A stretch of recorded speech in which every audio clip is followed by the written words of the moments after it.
할렐루야 샬롬 하고 우리 함께 서로를 축복하고 인사합니다. 할렐루야 샬롬 샬롬 샬롬 샬롬 샬롬. 하나님 사랑합니다. 여러분 주 안에서 사랑합니다. 오늘 계속해서 욥기 6장 14절에서 30절 고난과 친구라는 제목으로 우리 은혜를 나누면서 하나님 우리에게 주신 말씀은 무엇인가, 우리가 또한 이렇게 묵상해서 우리가 본받아야 되고 아니면 우리가 버려야 될 것들은 무엇인가를 돌아봅니다. 예, 같은 마음을 가져야 되겠죠. 친구에 대해 많은 것을 생각하게 하는 그러한 9절 14절에서 30절입니다. 고난 중에 있을 때 친구라는 단어가 소중한데 그 친구가 잘못했다고 막 야단을 치고 정죄를 하고 비판을 하면 얼마나 아프고 얼마나 배신감이 들까요? 설령 내가 너무너무 잘못했고 너무너무 실수를 했다 하더라도 그럴 때일수록 따뜻하게 감싸주고 위로해주고 보듬어주고 그랬을 때 본인도 잘못한 걸 알거든요. 그렇기 때문에 그거보다는 선생님이 되려고 하는 것보다는 가르치려고 하는 것보다는 우선은 싹 안아주는 게 굉장히 중요하다는 생각을 합니다. 진정한 친구는 갑자기 방문한 친구가 설령 살인자라고 할지라도 그저 일단은 숨을 쉬게 해주고 일단은 조금 안심을 시켜주고 살인을 했다 할지라도 그래도 생명으로 살아있잖아요. 그죠? 그렇기 때문에 낙심한 마음을 위로해주고 그리고 소망을 주고 물론 옳은 길로 자수도 하게 해줘야 되고 하겠지만 우선은 그죠? 목마른 자에게 우선 물을 냉수를 한 그릇 먹인 다음에 차분하게 그 사람의 문제와 애로를 듣고 그리고 위로해주고 그러면서 또 거꾸로 권면을 조심스럽게 할 필요가 있겠다라는 생각을 오늘 이 말씀 아주 사무치게 지금 욥이 얘기하죠. 내가 언제 너희에게 무엇을 달라고 말했더냐. 22절이죠. 나를 위하여 너희 재물을 선물로 달라고 하더냐. 내가 언제 말하기를 원수의 손에서 나를 구원하라 하더냐. 폭군의 손에서 내가 언제 너보다 구원해달라고 그랬어. 나의 허물된 것을 깨달까 하라. 내가 잠잠하겠다. 나를 가르쳐라고 내가 뭘 잘못했니. 옳은 말이 어찌 그리 고통스럽냐. 25절이죠. 너희 책망은 무엇을 책망하는 거냐. 너희가 남의 말을 꾸짖을 생각을 하나 실망한 자의 말은 바람에 날아가느니라. 아무리 말해도 나는 너한테 너무 실망했고 들리지가 않는다라는 얘기를 하죠. 너희는 고아를 제일 뽑고 너희 친구를 팔아넘기느냐. 사단에게 팔아넘기느냐인 거죠. 내 혀에 어찌 불의한 것이 있겠느냐. 내 미각이 어찌 속인 것을 분간하지 못하겠느냐. 이렇게 아주 단호하게 얘기합니다. 낙심한 자가 비록 전능자를 경외하기를 저버릴지라도 그의 친구로부터 동정을 받느니라. 14절이죠. 낙심한 자가 비록 전능자를 경외하기를 저버릴지라도 그의 친구로부터 동정을 받는다.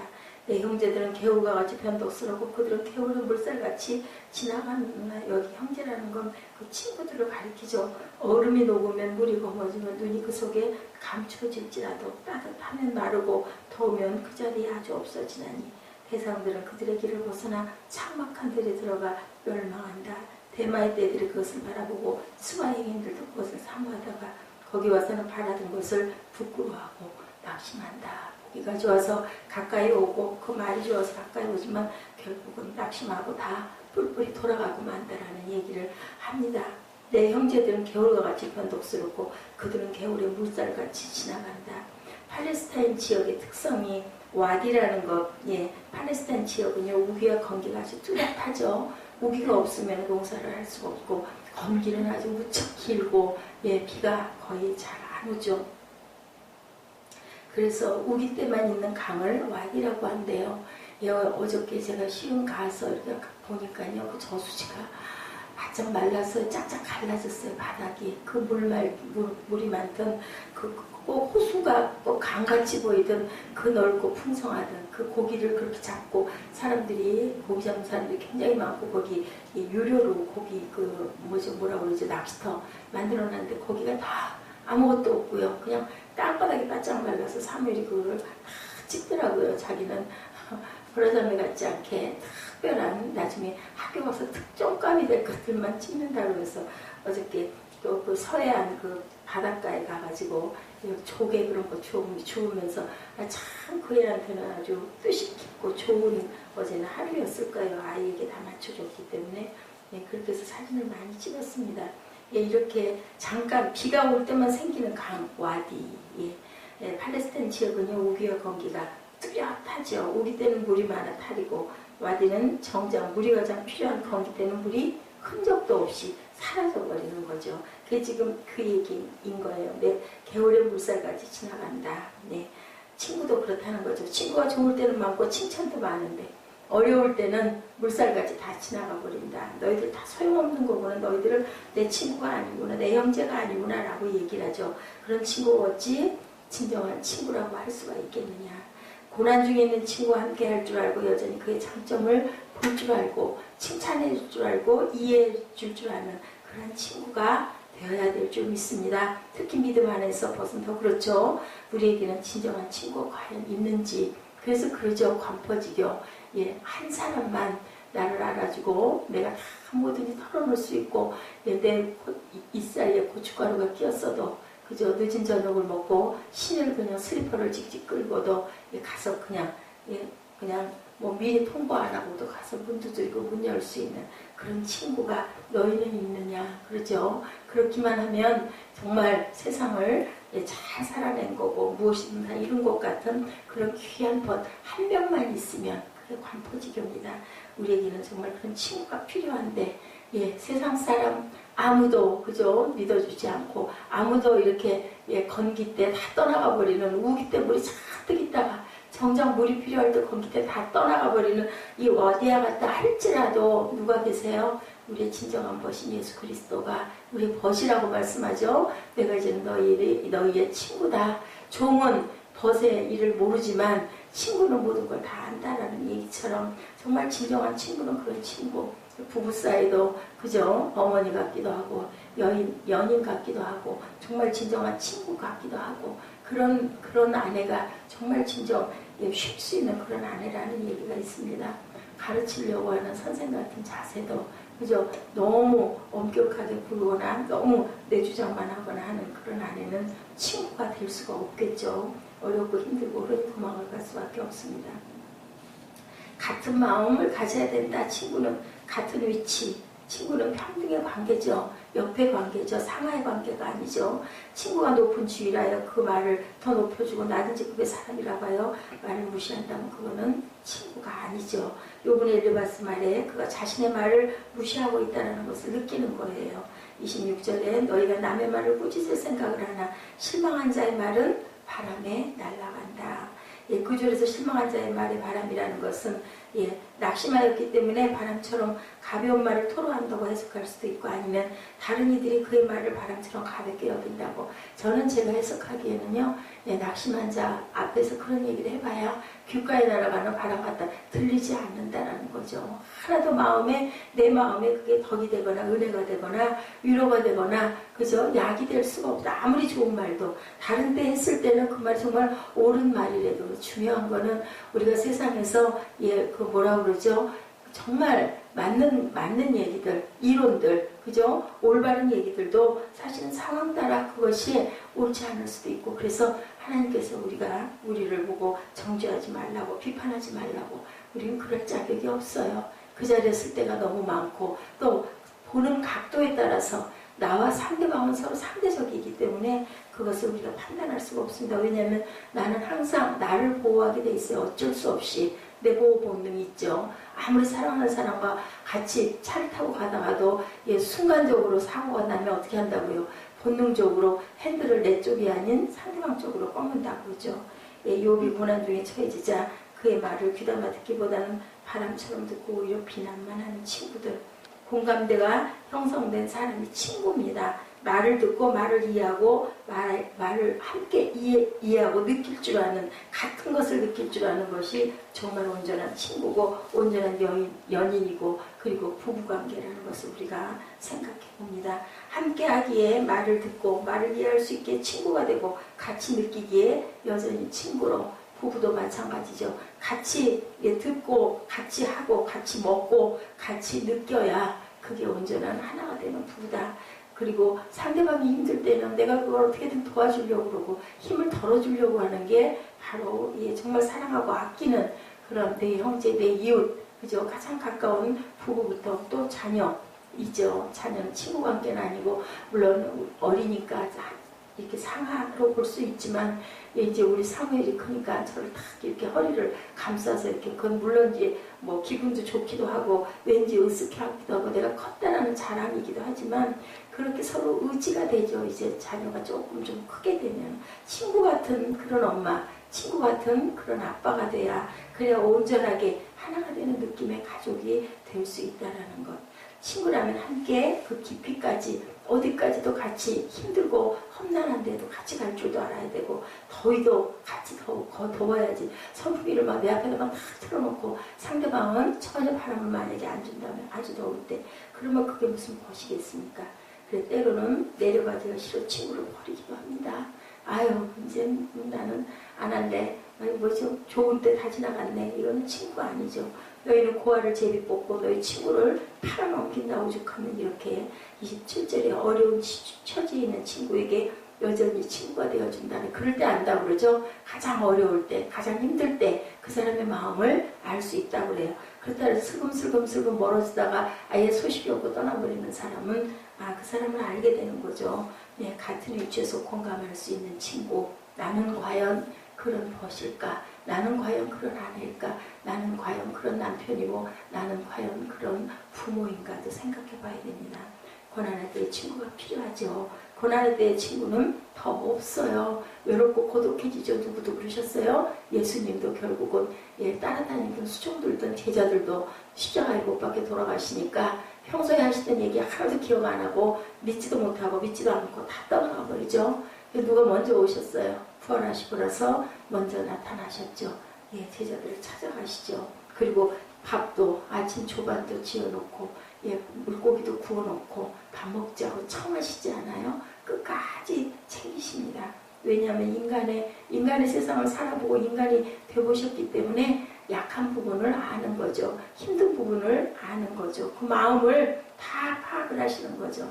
외로움을 느끼고 더 아팠던 그런 그 욥이 우리가 될 수도 있습니다. 아니면 매번 누가 될 수도 있습니다. 이게 우리가 항상 나도 생각해보고 상대방 입장에 대해서 생각해볼 줄 아는 그런 하나님의 사랑, 주님의 사랑을 닮아야 되겠죠. 진정한 친구이신 그리스도를 본받아서 우리도 사람들에게 진정한 믿음의 벗들이 되시기를 주님의 이름으로 축복합니다. 시험을 통과하는 얘기입니다. 북한 공산주의 밑에서 초등학교를 다니던 3년 동안 교회에 나간다는 이유로 초등학교 선생님께 여러 번 심하게 매를 맞다가 졸업을 하게 됐대요. 중학교 입학을 하는데 찰스 다윈의 종의 기원을 통해 인류의 기원을 설명하라는 문제가 나왔는데 여기에다가 하나님 얘기를 했다가는 대바닥 떨어질 게 뻔해요. 어떻게 했으면 좋을까 갈등을 했다고 합니다. 그랬지만 태초에 하나님이 천지를 창조하시니라로 시작해서 하나님이 지으신 하나님의 형상을 따라 인간이 만들어졌다. 모든 생물을 또한 다스리도록 맡겨주셨다는 것을 세세히 적었어요. 면접 시간에 선생님이 질문하셨다고 합니다. 일요일에 학교 오라고 하면 몰래 안 올래? 그랬더니 월화수목금토 열심히 학교에 나오겠습니다. 일요일만 빼고요. 그렇게 얘기를 했대요. 그랬더니 너 같은 놈은 공부할 필요가 없어. 나가! 그리고 소리를 지냈대죠. 학교에서 발표 때 보고 싶지 않았다고 합니다. 분명히 당연히 당근 떨어졌을 거기 때문에. 그런데 친구가 야 상고가 너 학교 붙었어? 이렇게 소리를 쳤다고 그러죠. 구약시대의 믿음의 시험을 멋지게 통과한 아브라함은 믿음의 조상이 되죠. 하나님은 우리가 그분을 믿고 의지하는 것, 순전한 믿음으로 그분을 따르는 것을 가장 기뻐하시죠.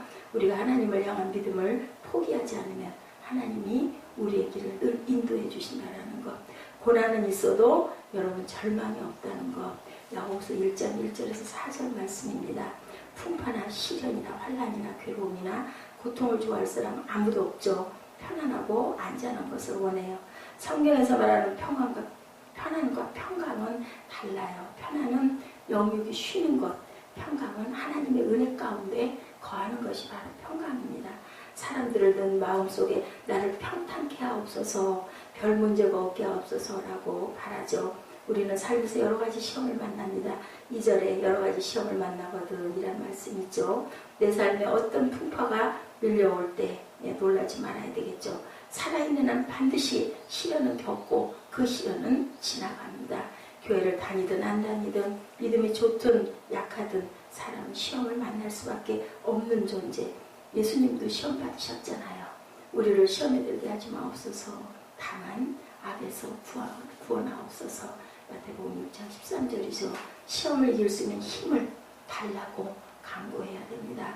예, 시험은 하나님이 바라보시는 시험이 아니라 환난과 풍파가 우리에게 오는 것이 바로 시험이다.